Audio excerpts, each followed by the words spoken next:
Hello friends, welcome to my channel PSC knowledge saga. 10th പ്രിലിംസിന് വേണ്ടിയിട്ടുള്ള important topic സീരീസിലെ മറ്റൊരു അടിപൊളി ക്ലാസ്സുമായിട്ടാണ് ഇന്ന് ഞാൻ വന്നേക്കുന്നത്. സിലബസിൽ എടുത്തു പറയുന്ന ഒന്നാണ് ഇന്ത്യയിലെ പ്രധാന വ്യവസായങ്ങൾ. അതിൽ തന്നെ PSC ഒരുപാട് തവണ ചോദിക്കുന്ന ഒരു ഭാഗമാണ് ഇന്ത്യയിലെ ഇരുമ്പുരുക്ക് വ്യവസായശാലകൾ.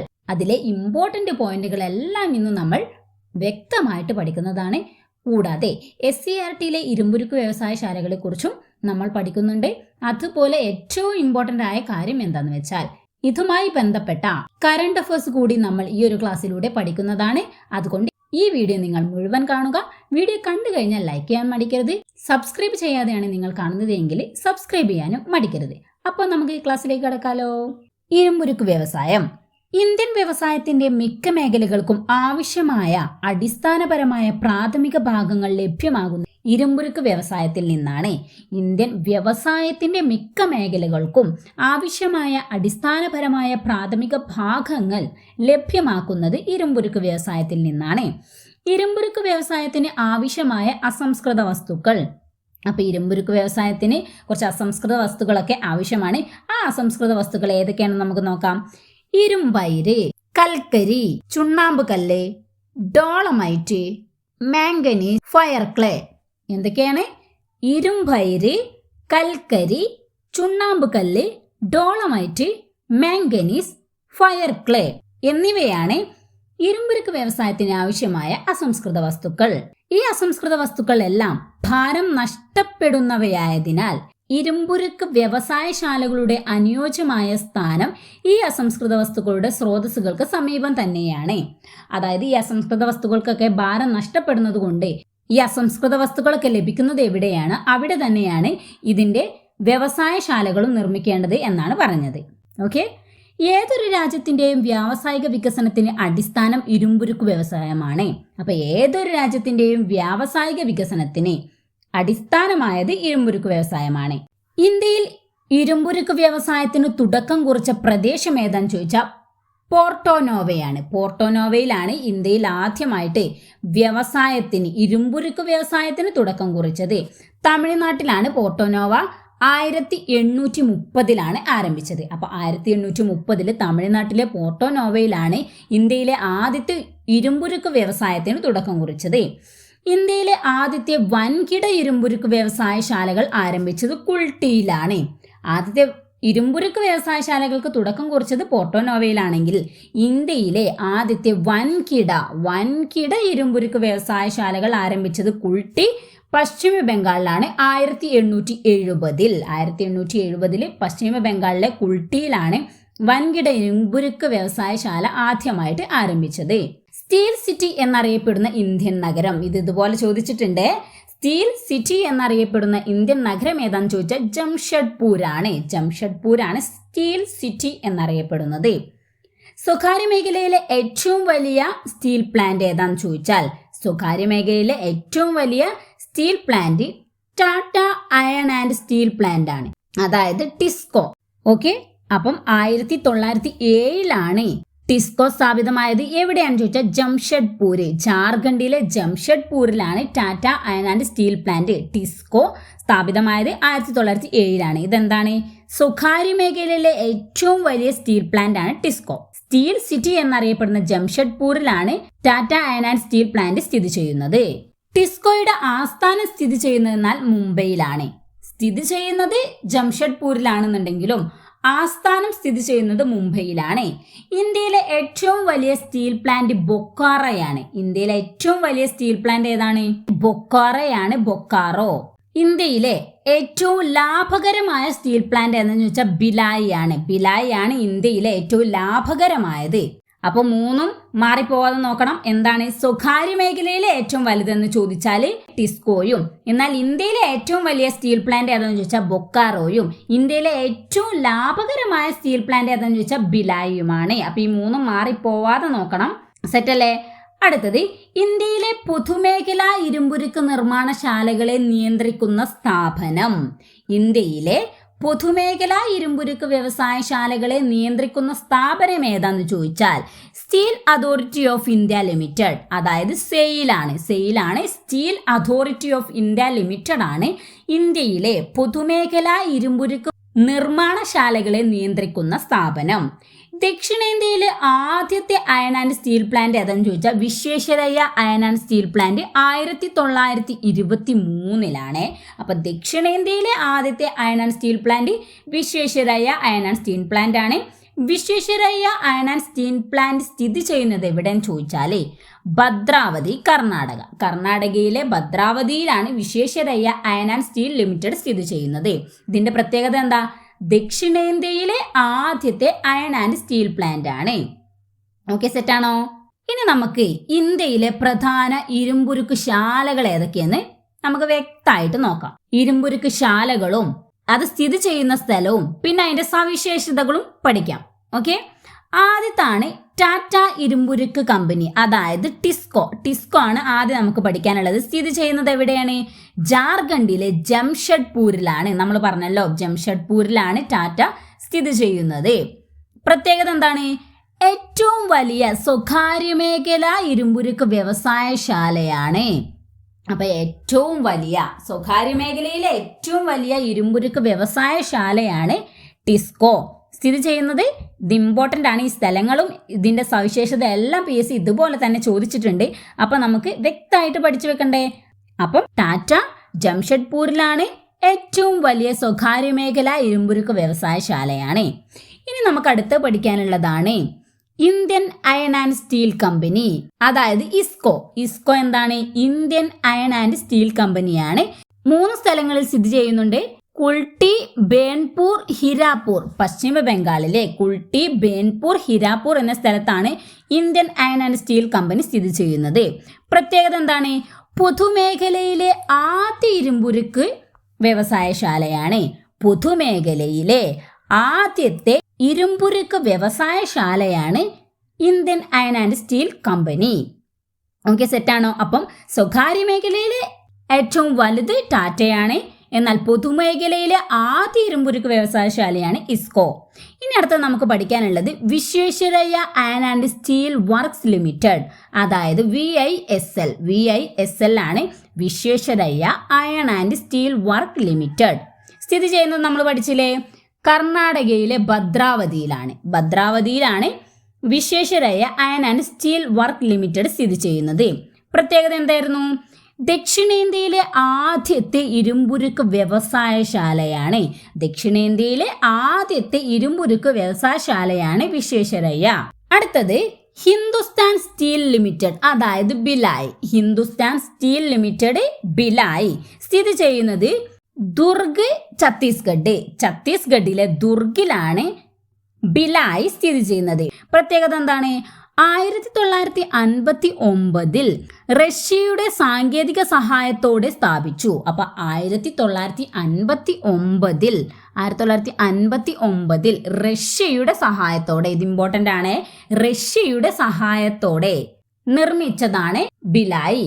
ഇനി അടുത്തത് Hindustan steel limited Rourkela. Hindustan steel limited Rourkela ഒഡീഷയിലാണ്. ഒഡീഷയിലെ സുന്ദർഗഡിലാണ് റൂർക്കേല സ്ഥിതി ചെയ്യുന്നത്. 1959 അതും 1959 ആണ്. 1959 ജർമ്മനിയുടെ സാങ്കേതിക സഹായത്തോടെ സ്ഥാപിച്ചു. അപ്പൊ ജർമ്മനിയുടെ സാങ്കേതിക സഹായത്തോടെയാണ് റൂർക്കേല നിർമ്മിച്ചത്. എവിടെയാണ് നിർമ്മിച്ചത്? ഒഡീഷയിലാണ്. സെറ്റല്ലേ? ഇനി അടുത്തത് Hindustan steel limited Durgapur. Hindustan steel limited ദുർഗാപൂരിൽ തന്നെയാണ്. പശ്ചിമ ബംഗാളിലെ ദുർഗാപൂർ സ്ഥിതി ചെയ്യുന്നത്. പ്രത്യേകത 1962 UK അതായത് ബ്രിട്ടന്റെ സാങ്കേതിക സഹായത്തോടെ പ്രവർത്തനം ആരംഭിച്ചു. 1962 ആണ് നമ്മുടെ ഭിലായും റൂർക്കേലയും 1959 ആണ്. എന്നാൽ ദുർഗാപൂർ 1962 ബ്രിട്ടന്റെ അതായത് UKയുടെ സാങ്കേതിക സഹായത്തോടെയാണ് പ്രവർത്തനം ആരംഭിച്ചത്. ഇനി അടുത്തത് ഹിന്ദുസ്ഥാൻ സ്റ്റീൽ ലിമിറ്റഡ് ബൊക്കാറോ സ്ഥിതി ചെയ്യുന്നത് ബൊക്കാറോയിൽ തന്നെയാണ്. ജാർഖണ്ഡാണ് സംസ്ഥാനം. അപ്പം ജാർഖണ്ഡിലെ ബൊക്കാറോയിലാണ് ബൊക്കാറോ സ്റ്റീൽ ലിമിറ്റഡ് സ്ഥിതി ചെയ്യുന്നത്.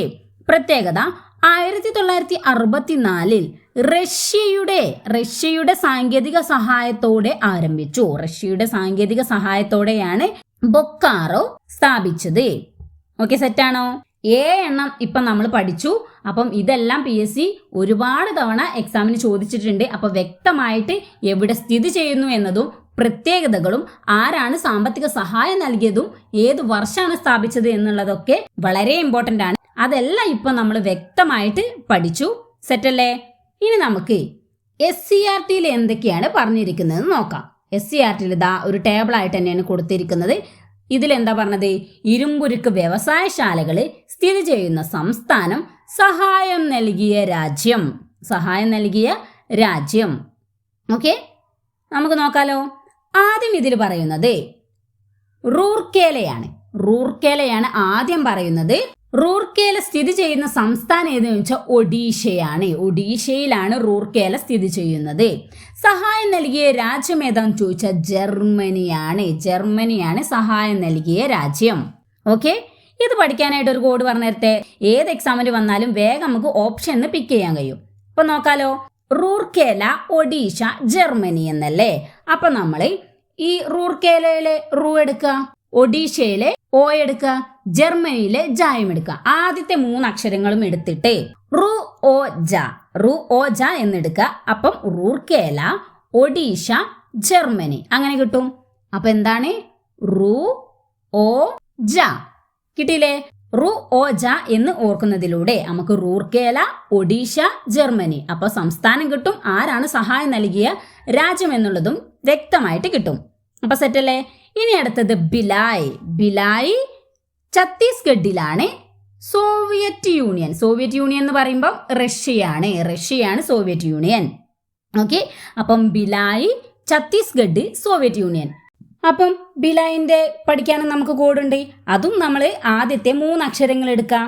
ഭിലായിലെ ബിയും ഛത്തീസ്ഗഡിലെ ചായും സോവിയറ്റ് യൂണിയനിലെ നമ്മൾ റഷ്യയാണ് എടുക്കുന്നത്. അപ്പൊ റഷ്യന്റെ റായും. അപ്പൊ എന്താണ്? ബി ച റ എന്നെടുക്കുക. അപ്പം ഭിലായി, ഛത്തീസ്ഗഡ്, റഷ്യ. അപ്പൊ ബിച്ചറ എന്ന് പഠിക്കുന്നതിലൂടെ എന്താണ്? നമുക്ക് ഭിലായി കിട്ടും, ഛത്തീസ്ഗഡ് കിട്ടും, റഷ്യ കിട്ടും. സെറ്റല്ലേ? അപ്പൊ റൂർക്കേലയും ഭിലായും നമ്മൾ പഠിച്ചു കഴിഞ്ഞു. ഇനി അടുത്ത നമുക്ക് പഠിക്കാനുള്ളത് ദുർഗാപൂരാണ്. ദുർഗാപൂര് എവിടെയാണ് സ്ഥിതി ചെയ്യുന്നത്? പശ്ചിമ ബംഗാളിലാണ്. യുണൈറ്റഡ് കിങ്ഡം എന്ന് പറയുമ്പോൾ എന്താണ്? ബ്രിട്ടനാണ് യുണൈറ്റഡ് കിങ്ഡം. ഓക്കെ, അപ്പൊ നമുക്ക് പഠിക്കാലോ. ദുർഗാപൂരിലെ ധു എടുത്തു, പശ്ചിമ ബംഗാളിലെ പ എടുത്തു, പിന്നെ ബ്രിട്ടനിലെ ബ്രിയും എടുത്തു. അപ്പൊ എന്താണ്? ദു പ പ്രി എന്നെടുത്തു. ദു പ പ്രി ഫസ്റ്റത്തെ 3 ലെറ്റർ എടുത്തിട്ട് എന്താണ്? ദു പ പ്രി എന്താണ്? ദുർഗാപൂര്, പശ്ചിമ ബംഗാൾ, ബ്രിട്ടൻ. 3 കിട്ടിയല്ലോ. സ്ഥിതി ചെയ്യുന്ന സംസ്ഥാനം കിട്ടി, രാജ്യം കിട്ടി, ഏതാണ് ഇരുമ്പുരുക്ക് വ്യവസായശാല എന്ന് കിട്ടി. സെറ്റല്ലേ? ഇനി അടുത്തതാണ് ബൊക്കാറോ ജാർഖണ്ഡിലാണ്. അതും റഷ്യയാണ്. നമ്മൾ നേരത്തെ കോഡിട്ടില്ലേ? ബിച്ചറാന്ന്. അതേ കോഡ് തന്നെ നമുക്ക് എടുക്കാം. ഏകദേശം സെയിം ആക്കിയിട്ട് അതേപോലെ എടുക്കാം.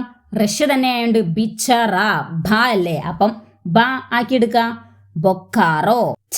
ജാർഖണ്ഡ്, പിന്നെ റഷ്യ. അപ്പൊ സെറ്റാണോ? ഈ 4 നമ്മളിപ്പം വളരെ വ്യക്തമായിട്ട് പഠിച്ചു. സെറ്റല്ലേ ഇത്രയും? അപ്പം റൂർക്കേലന്റെ പഠിക്കാൻ റു ഓ ജ എന്നാണ് കോഡ്. റൂർക്കേല, ഒഡീഷ, ജർമ്മനി. ഭിലായിന്റെ പഠിക്കാൻ ബി ച റ, ഭിലായി, ഛത്തീസ്ഗഡ്, റഷ്യ. ദുർഗാപൂരിന്റെ പഠിക്കാൻ ദു പ ബ്രി, ദുർഗാപൂര്, പശ്ചിമ ബംഗാൾ, ബ്രിട്ടൻ. ബൊക്കാറോന്റെ പഠിക്കാൻ ബി ജ റ, അതും ബിച്ചറ തന്നെയാണ്. ബൊക്കാറോ, ജാർഖണ്ഡ്, റഷ്യ. സെറ്റല്ലേ? ഇനി നമുക്ക് പഠിക്കാനുള്ളത് ഇതുമായി ബന്ധപ്പെട്ട കറണ്ട് അഫേഴ്സുകൾ എന്തൊക്കെയാണെന്നാണ്.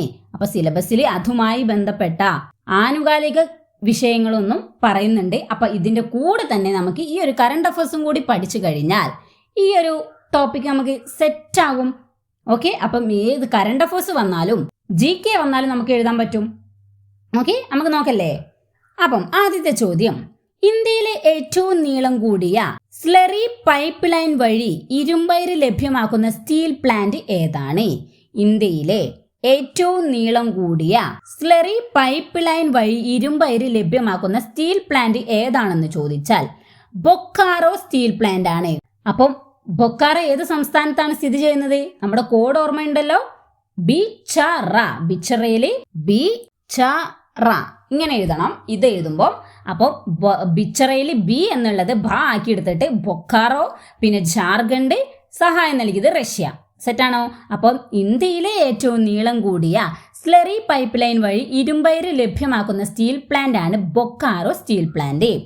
അടുത്തത് 2025 ബ്രൗൺഫീൽഡ് വിപുലീകരണത്തിന് സെയിൽ ബോർഡ് അംഗീകാരം നൽകിയ സ്റ്റീൽ പ്ലാന്റ് ഏതാണ്? സെയിൽ എന്താണ്? Steel authority of India limited എന്നാണ്. അതിന്റെ ബോർഡ് അംഗീകാരം നൽകിയ സ്റ്റീൽ പ്ലാന്റ് ഏതെന്ന് ചോദിച്ചാൽ ബൊക്കാറോ സ്റ്റീൽ പ്ലാന്റ് ആണ്. അപ്പൊ അതും ബൊക്കാറോ സ്റ്റീൽ പ്ലാന്റ് ആണ്. അപ്പൊ 2025 ബ്രൗൺഫീൽഡ് വിപുലീകരണത്തിന് സെയിൽ ബോർഡ് അംഗീകാരം നൽകിയ സ്റ്റീൽ പ്ലാന്റ് ആണ് ബൊക്കാറോ സ്റ്റീൽ പ്ലാന്റ്. അടുത്തത് ഏകദേശം 30,000 കോടി രൂപയുടെ വിപുലീകരണം പദ്ധതിയുമായി വാർത്തകളിൽ ഇടം നേടിയ സ്റ്റീൽ പ്ലാന്റ് ഏതാണ്? ഏകദേശം 30,000 കോടി രൂപയുടെ വിപുലീകരണ പദ്ധതിയുമായി വാർത്തകളിൽ ഇടം നേടിയ സ്റ്റീൽ പ്ലാന്റ് ഏതാന്ന് ചോദിച്ചാൽ റൂർക്കേല സ്റ്റീൽ പ്ലാന്റ് ആണ്. റൂർക്കേല സ്റ്റീൽ പ്ലാന്റ് ആണ് 30,000 കോടി രൂപയുടെ വിപുലീകരണ പദ്ധതിയുമായി വാർത്തകളിൽ ഇടം നേടിയ സ്റ്റീൽ പ്ലാന്റ്. അപ്പം റൂർക്കേല സ്ഥിതി ചെയ്യുന്ന സംസ്ഥാനവും സാമ്പത്തിക സഹായം നൽകിയ രാജ്യവും കിട്ടല്ലോ നമ്മുടെ കോഡില്. റൂ ഓ ജ എന്നാണ്. റൂ ഫോർ റൂർക്കേല, ഓ ഒഡീഷ, ജ ജർമ്മനി. അപ്പം ഒഡീഷയിലാണ് സ്ഥിതി ചെയ്യുന്നത്, ജർമ്മനിയാണ് സാമ്പത്തിക സഹായം നൽകിയത്. കിട്ടിയില്ലേ? ഇനി അടുത്തത് 2030-31 ഉൽപാദനശേഷി വർദ്ധിപ്പിക്കാൻ സെയിൽ വിപുലീകരണം ലക്ഷ്യമിടുന്ന പ്ലാന്റുകൾ ഏതാണ് എന്നാണ് കേട്ടോ. അപ്പൊ പ്ലാന്റുകൾ ഏതാണെന്നാ ചോദിച്ചത്. 2030-31 ഉൽപാദനശേഷി വർദ്ധിപ്പിക്കാൻ സെയിൽ വിപുലീകരണം ലക്ഷ്യമിടുന്ന പ്ലാന്റുകൾ ഏതാണെന്ന് ചോദിച്ചാൽ ഭിലായിയും റൂർക്കേലയും ബൊക്കാറോയുമാണ്. ഭിലായി, റൂർക്കേല, ബൊക്കാറോ ആണ് എന്ത് 2030-31 ഉൽപാദനശേഷി വർദ്ധിപ്പിക്കാൻ സെയിൽ വിപുലീകരണം ലക്ഷ്യമിടുന്നത്. കിട്ടിയോ? ഇനി അടുത്തത് 2025-26 വാർഷിക റിപ്പോർട്ട് പ്രകാരം സെയിലിന്റെ ക്രൂഡ് സ്റ്റീൽ ഉൽപാദന ശേഷി 2030-31 ഏകദേശം എത്ര MTPA ആക്കാനാണ് ലക്ഷ്യമിടുന്നത്? 2025-26 വാർഷിക റിപ്പോർട്ട് പ്രകാരം സെയിലിന്റെ ക്രൂഡ് സ്റ്റീൽ ഉൽപാദന ശേഷി 2030-31 ഏകദേശം എത്ര MTPA ആക്കാനാണ് ലക്ഷ്യമിടുന്നത്? എന്താണ് MTPA? Million tons per annum എന്നാണ്. മില്യൺ ടൺസ് പെർ ആനുവം ഇതെന്താണ്? ഒരു വർഷത്തിൽ എത്ര ദശലക്ഷം ആക്കാനാണ് ലക്ഷ്യമിടുന്നത് എന്നാണ്. 35 ആണ്. 35% ലക്ഷ്യമിടുന്നത്. ഓക്കെ, സെറ്റല്ലേ? ഇനി അടുത്തത് 2025 7.25 MTPA ശേഷിയിലേക്ക് വികസിപ്പിക്കാൻ തീരുമാനിച്ച സ്റ്റീൽ പ്ലാന്റ് ഏതാണ്? 2025 7.25 MTPA ശേഷിയിലേക്ക് വികസിപ്പിക്കാൻ തീരുമാനിച്ച സ്റ്റീൽ പ്ലാന്റ് ഏതാണെന്ന് ചോദിച്ചാൽ ബൊക്കാറോ ആണ്. ഇനി അടുത്തതാണ് 2026 ജൂൺ മാസത്തിൽ വേൾഡ് എൻവയോൺമെന്റ് ഡേ ആഘോഷിച്ചതിലൂടെ വാർത്തകളിൽ ഇടം നേടിയ പൊതുമേഖലാ സ്റ്റീൽ പ്ലാന്റ് ഏതാണ്? 2026 ജൂൺ മാസത്തിൽ വേൾഡ് എൻവയോൺമെന്റ് ഡേ ആഘോഷിച്ചതിലൂടെ വാർത്തകളിൽ ഇടം നേടിയ പൊതുമേഖലാ സ്റ്റീൽ പ്ലാന്റ് ഏതാണെന്ന് ചോദിച്ചാൽ വിശാഖപട്ടണം സ്റ്റീൽ പ്ലാന്റ് ആണ്. വിശാഖപട്ടണം സ്റ്റീൽ പ്ലാന്റ് ആണ്. ഓക്കെ, സെറ്റാണോ? അപ്പൊ ഇത്ര കറണ്ട് അഫേഴ്സും കൂടി നമ്മൾ പഠിച്ചു. ഇപ്പം ഈ ഒരു ടോപ്പിക്ക് വളരെ വ്യക്തമായിട്ട് നമ്മൾ പഠിച്ചു കഴിഞ്ഞു. ഈ ഒരു വീഡിയോ നിങ്ങൾക്ക് ഇഷ്ടപ്പെട്ട ലൈക്ക് ചെയ്യുക. അതുപോലെ PSC പഠിക്കണ പ്രത്യേകിച്ച് 10th പ്രിലിംസിന് വേണ്ടി തയ്യാറെടുക്കുന്ന നിങ്ങളുടെ ഫ്രണ്ട്സ് ഉണ്ടെന്നുണ്ടെങ്കിൽ അവർക്ക് ഷെയർ ചെയ്യാൻ മടിക്കരുത്. ഇതുപോലുള്ള കറണ്ട് അഫേഴ്സും GK ക്ലാസ്സുകൾ ലഭിക്കാനായിട്ട് ചാനൽ ഒന്ന് സബ്സ്ക്രൈബ് ചെയ്യാനും മറക്കരുത്. നമ്മുടെ ചാനൽ വിസിറ്റ് ചെയ്തിട്ട് പ്ലേലിസ്റ്റ് ചെക്ക് ചെയ്യുക. അപ്പൊ 10th പ്രിലിംസിന് വേണ്ടിയിട്ടുള്ള ഒരുപാട് ക്ലാസ്സുകൾ നമ്മൾ അപ്ലോഡ് ചെയ്തിട്ടുണ്ട്. അപ്പോൾ ആ ക്ലാസ്സുകളൊക്കെ എക്സാമിന് പോകുന്നതിന് മുമ്പ് നിർബന്ധമായിട്ടും കാണുക. അതുപോലെ കറണ്ട് അഫേഴ്സ് ടോപ്പിക്കായിട്ടും വീക്കിലി ആയിട്ടും നമ്മൾ എടുക്കുന്നുണ്ട്. അപ്പം അതും പ്ലേലിസ്റ്റ് ഉണ്ട്, അതും ചെക്ക് ചെയ്തിട്ട് എക്സാമിന് പോകുന്നതിന് മുമ്പ് കാണുക. അപ്പം ഇത്രയേ ഉള്ളൂ. അടുത്ത ക്ലാസ്സുമായിട്ട് വീണ്ടും കാണാം. താങ്ക്